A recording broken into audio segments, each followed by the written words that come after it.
VOA News. I'm Christopher Cruz reporting. U.S. airstrikes killed 35 al-Shabab terrorists in central Somalia. That word from the U.S. Africa Command, which said the attack was carried out Sunday in the Hiran region as the fighters were moving between locations in a rural area to mass their forces. Earlier Monday, Somali officials said al-Shabab militants shot and killed 9 civilians in a suburb of Mogadishu. Iranian Foreign Minister Mohammad Zarif has unexpectedly announced his resignation. He said he is sorry for his inability to continue.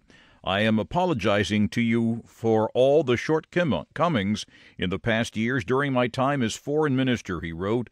I thank the Iranian nation and officials. He posted the message on Instagram, giving no reason for quitting, and there's been no comment so far from President Hassan Rouhani.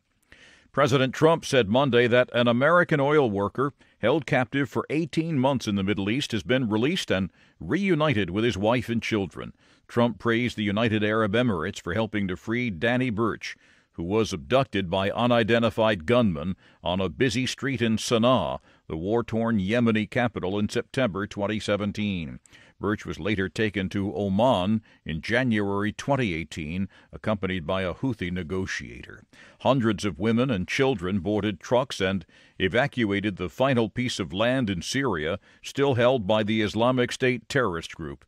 On Monday, they prolonged the more than week-long exodus, delaying the U.S.-led coalition's final assault on the last shred of the terror group's self-declared caliphate. Observers on the ground outside the village of Baghouz said the latest evacuation included a convoy of about 25 vehicles.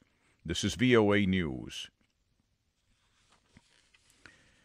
Pakistan has decided to allow hundreds of thousands of Afghans living in the country as legal refugees to open accounts in local banks that would let them participate in the national economy.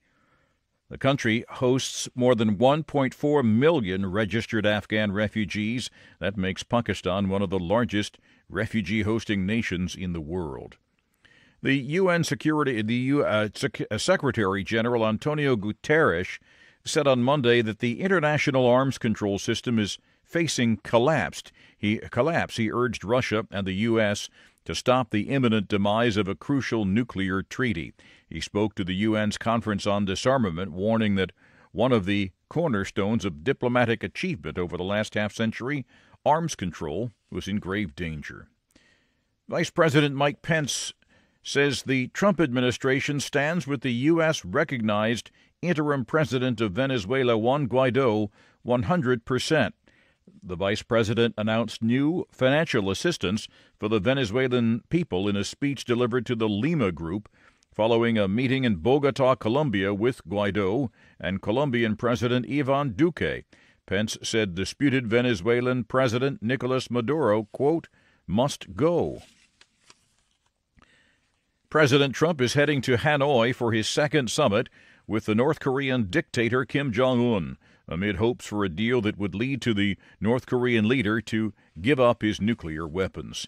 The United States and China are eyeing a summit between their two leaders to finalize a trade deal and avoid an escalation of trade tensions. On Monday, President Trump was optimistic that a trade deal with China could be reached. He said he planned to hold a meeting with Chinese President Xi Jinping to try to finalize details. Early results from Nigeria's presidential election show the incumbent Muhammadu Buhari in the lead, but the main opposition party is rejecting the vote counts, calling them, quote, incorrect and unacceptable. Nigeria's Independent National Electoral Commission said Monday that Buhari had won the vote in at least 6 states, with main challenger Atiku Abubakar winning in the Federal Capital Territory. The chairman of Abubakar's People's Democratic Party said the party has discovered, quote, irregularities in Nasarawa State and in the capital.